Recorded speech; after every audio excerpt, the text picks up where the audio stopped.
We're going to look at some dose-response curves now, plotting the doses versus the response for various agonists that activate receptors, and this will give us some information and some predictability about affinity, potency, and efficacy. These types of curves are called graded or quantitative dose-response curves. First, we'll do a comparison of drug A and drug B. First thing we want to do is compare affinities. Really, we first want to decide, can we compare affinities? And the way that we're going to do that is we're going to ask ourselves this question: are the slopes of these curves parallel? And of course, the answer to that is yes. And if the slopes are parallel, that means drug A and drug B work on the same receptor. And therefore, we can compare their affinities. When you compare affinities, the one that is shifted more to the left, closer to the y-axis, is the one that has the greatest affinity. So you would say that A is greater than B when it comes to affinity. Next, let's compare potencies. Remember, the rule on potencies was that you can compare unless the curves cross. Notice that these curves do not cross each other. While they're going to intersect at the top, they actually will not cross. Therefore, we can compare potencies. And what would we say? Well, potency comparison is a lot like affinity. The curve that's shifted more to the left, closer to the y-axis, is the one with the greatest potency. So we would say that A is more potent than B. When it comes to efficacy, there really is no caveat on efficacy. You can always compare the effect of the drug. Here, you'll notice that both A and B reach the same height. They both reach 100% response on our dose-response curve. Since they have the same height, they have the same efficacy. Therefore, we'll put up there that they're equal in efficacy. Let's make the same comparisons with drug X and drug Y. First thing you want to notice is, can we compare their affinities? And you'll notice that their slopes are not parallel. What conclusion do you draw from the fact that their slopes are not parallel? You would conclude that the drugs work on different receptors. Drug X has its own receptor, and drug Y has its own receptor. Since they're different receptors, you cannot compare their affinities. Can we compare potencies? Certainly. Notice how the curves do not cross. The curve for X is always going to be taller than the curve for Y. So what you would say is that since the curve for X is shifted more to the left, X is more potent than Y. When you think about potency and the whole concept of the curves crossing, you might take this example here and decide, when are the curves ever going to cross? What about if we flip the order of these two curves? Could you imagine if Y was to the left of X, that eventually that curve would cross, the curve for drug X? And in that case, that would violate our rule about comparing potencies. And we'll see more on that coming up shortly. Lastly, let's compare the efficacy of drug X versus drug Y. And you'll notice that drug X reaches the 100% mark. On our graph, drug Y falls short of that. So clearly drug X has a greater efficacy than drug Y as well. Last, let's do some practical applications of these concepts and ask you this: which one of these terms, affinity, potency, or efficacy, is clinically the most important? I would argue that it's efficacy. You're really most concerned about the effect that a drug can produce and not so much about the dose required to produce that effect, and that's really what potency is telling you. It's the dose that's required to produce a particular effect. And while affinity is interesting and certainly an important pharmacologic concept, from a therapeutic standpoint, not really the most important therapeutic principle here. When we explore the concept of agonist further, we realize that we have what's called full and partial agonist. A full agonist, as its name implies, can produce a full or maximal response. They have maximal efficacy. Oftentimes we don't use the term full agonist. We simply use the term agonist, and the term full is implied. If we want to designate an agonist as something other than full, we call it a partial agonist. And as its name implies, it's going to give you a partial response. Okay? These types of drugs are incapable of giving you the maximal response, so they are less effective than full agonists. Let's talk further about full and partial agonists, this time by looking at a dose-response curve. So if you imagine here we're plotting the log dose of the drug versus the percent response. And I told you that all three of these drugs are agonists. It's pretty easy to see that only one of these drugs gives you the 100% response. In other words, gives you a maximal effect, and that of course is drug B. Therefore, drug B is a full agonist. Drug A and drug C fall short of the 100% response, and therefore pretty easy to see that those are partial agonists, and they're going to give you a partial response. Now, if you do a comparison here of efficacy, pretty easy to see that drug B has a greater efficacy than drug A or drug C. But drug A and drug C, it looks like, have the same efficacy. Why? Because they reach the same height. What about comparing potencies? What if we compared the potency of drug A to drug C? You should be able to see, since the curve for A does not cross the curve for C, that we can make a comparison. What we would say is that since drug A is shifted more to the left, closer to the y-axis, that drug A is more potent than drug C. What about a comparison of B versus C? Well, drug B does not cross the curve for C. It's shifted more to the left and closer to the y-axis, therefore B is also more potent than C. So we can summarize that this way. A is greater than C and B is greater than C when it comes to potency. But there's a comparison that we haven't made yet. It's a comparison of drug A versus drug B. There's a problem with this comparison, and that is, what if we were to continue to add more drug A and we were to extend this curve out? You'll notice that eventually drug A, the curve, will cross the curve for drug B. So we really can't absolutely compare A and B because the curves cross. Certainly that's our rule. However, if we specified certain doses, we actually could make a comparison. Here's what we would find. For example, what if we picked a low dose of drug A, maybe a dose right here on our x-axis, and we ask ourselves this question: what is drug A doing at that dose? The answer would be that drug A is giving us a response around 30 to 40%. Now, what if we gave that same dose of drug B? What is drug B doing at this particular dose? And the answer to that is nothing. Drug B is having no effect. So at that chosen dose, which drug is more potent? And the answer is drug A.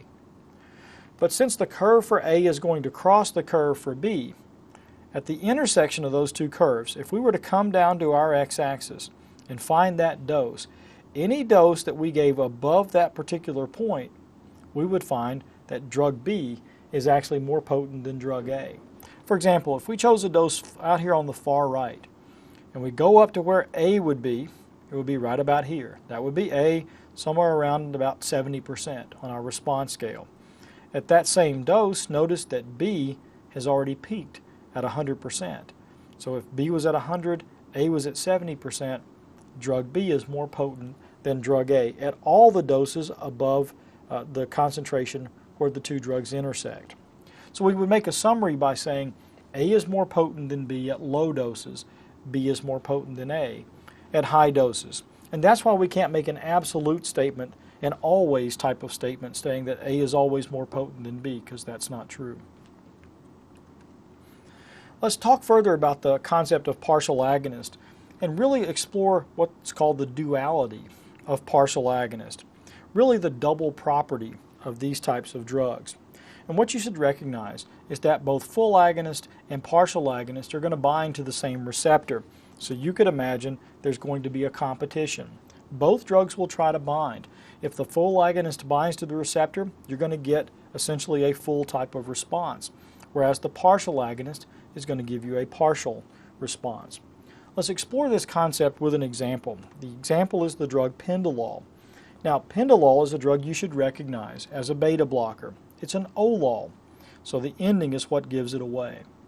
Of course, Pendolol is not only a beta blocker, it's actually a partial agonist beta blocker. And the partial agonist property of this drug means that it actually has some ability to stimulate beta receptors, albeit a weak ability to stimulate those receptors.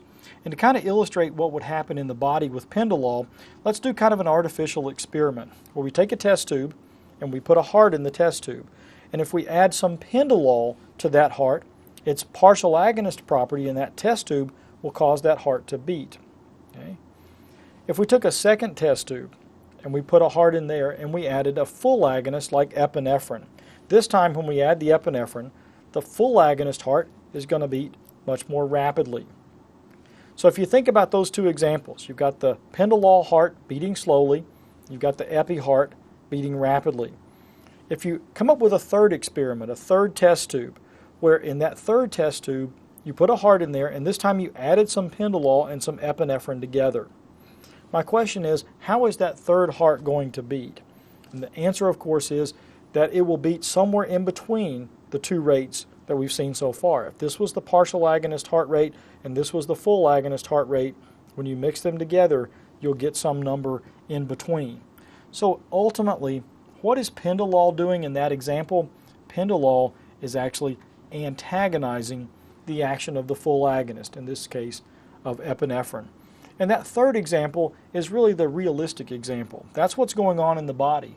In the body, whenever somebody takes Pendolol, it's always going to be there in the presence of catecholamines like epi and norepi, and you're not going to have a situation where that person is not going to have catecholamines present. So the test tube example is artificial, but it at least gives you an idea of what a partial agonist drug can do. So let's take that understanding and apply it to this graph. Imagine when we plot the log dose of the drug versus the response, if the response was heart rate, so that it fits into our example with Pendolol. So that as we add Pendolol to the isolated system, the isolated test tube system, you would see an increase in the heart rate. So that would be Pendolol all by itself. Again, that's not reality because that's not what happens in the body normally. But Pendolol could stimulate the heart. What if we also plotted next to this graph a dose of a full agonist like epinephrine? Well, you would see that that dose would reach 100%. What if once we reached a 100%, at that point, let's say right here, we started adding in the partial agonist Pendolol. So if this was epi all by itself, giving you 100% response, as we add Pendolol, we start to see the heart rate go down. Essentially, as we add more and more Pendolol, we get a greater and greater antagonism, so that eventually we get to the point where the curve looks like Pendolol alone. You'll notice that the curve is never going to go all the way to zero. Why? Because the partial agonist can still have some ability to stimulate those receptors. Just simply in the presence of a full agonist, it actually works as an antagonist. The whole concept of antagonism is further explained in this graph, where we're going to look at both competitive and non-competitive inhibitors. Of course, the first thing you've got to do is recognize that in the middle of your graph here is the control. Now, the control in this experiment is, in essence, the agonist. This is the comparison that we're going to make. This is the agonist, and so the x-axis here is actually plotting the log dose of the agonist. If you add a competitive antagonist into the system in the presence of an agonist, you're going to generate a dose-response curve that's shaped very similar, in fact, identical to that generated for the agonist.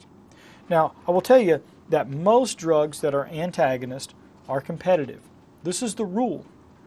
You expect that if you know that a drug is an antagonist, you should assume that it's competitive, because very few drugs in pharmacology, in fact, are non-competitive.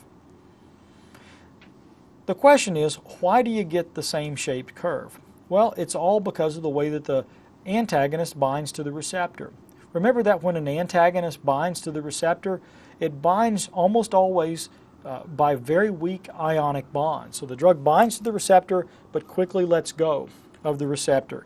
And as a result of that transient interaction of binding and letting go, the control drug, the agonist, can then bind to the receptor. So remember, we're plotting the agonist concentration on the x-axis here. So in the presence of a competitive inhibitor, if we just simply add more agonist, how would you see that on the curve? Moving it to the right. Adding more agonist can overcome the action of the competitive inhibitor, and therefore you generate the same curve, but simply shifted to the right. Since it's shifted to the right, it kind of reminds you of a decrease in potency, because it's going to take more agonist now to get the full response in the presence of a competitive antagonist. Now the curve for the non-competitive drug is really shaped quite a bit different. Notice how it's not so much shifted to the right as much as it's shifted down.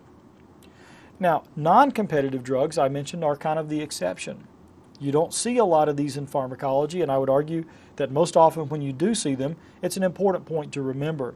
So I'm going to give you a list of non-competitive drugs here. Again, this is not all of them, but these are many important non-competitive antagonists to be familiar with. You might remember the drug phenoxybenzamine. Phenoxybenzamine is a non-competitive alpha blocker. It blocks both alpha-1 and alpha-2 receptors. Digoxin, of course, one of our cardiac drugs, CHF, and antiarrhythmic. Digoxin is an irreversible non-competitive inhibitor of the sodium-potassium ATPase in the heart. Allopurinol, one of our gout drugs, non-competitively inhibits xanthine oxidase.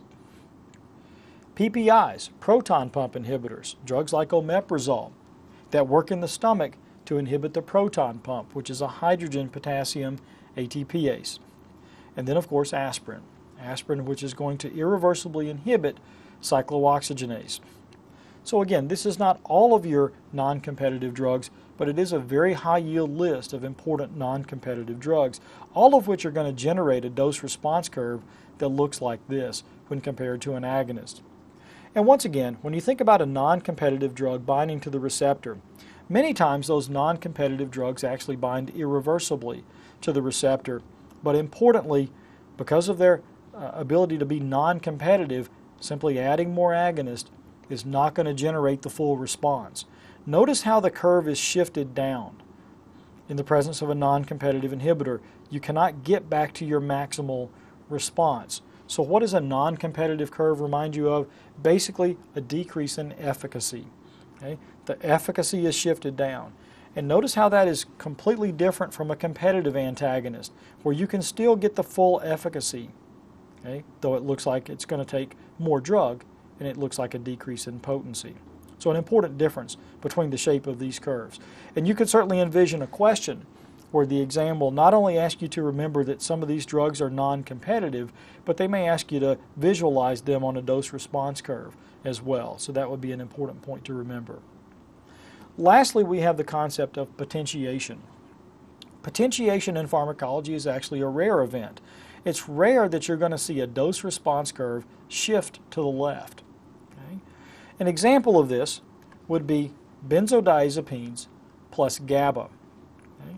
And of course you remember what a benzodiazepine can do by mechanism. It's going to work through the GABA-A receptor, and it's going to increase the frequency of chloride channel opening. Of course, in this example, you should imagine that the agonist to compare to would be GABA all by itself. So of course GABA can open up that chloride channel as part of the GABA-A complex all by itself. But if you add a benzodiazepine into the mix, you're actually going to enhance or potentiate the actions of GABA. Again, potentiation maybe helps you to think about a change in potency. In fact, it looks like an increase in potency, which in this case is shown by a shift to the left. It's kind of the opposite of what's going to happen with a competitive antagonist, where you get a decrease in potency and a shift to the right. Okay? So benzos plus GABA would be a good example to remember for potentiation. Of course, when it comes to antagonism, we've just discussed pharmacologic antagonism, which really comes in the form of competitive and non-competitive antagonism. But importantly, this involves the same receptor. And maybe you can diagram this type of antagonism this way. You could imagine that you've got two drugs, both of which are trying to interact with the same receptor. One drug is an agonist, the other drug is an antagonist. But in this example, you have two drugs working at one receptor. So that's what we mean by same receptor. You can identify the type of antagonism simply by counting the receptors involved in the response. Okay? So we won't go through all the points here related to competitive antagonists. We saw this on the diagram. Okay? But competitive and non-competitive antagonists are examples of what we call pharmacologic antagonism. Our second type of antagonism is physiologic antagonism. And notice the notes tell you different receptor. You could profile this way.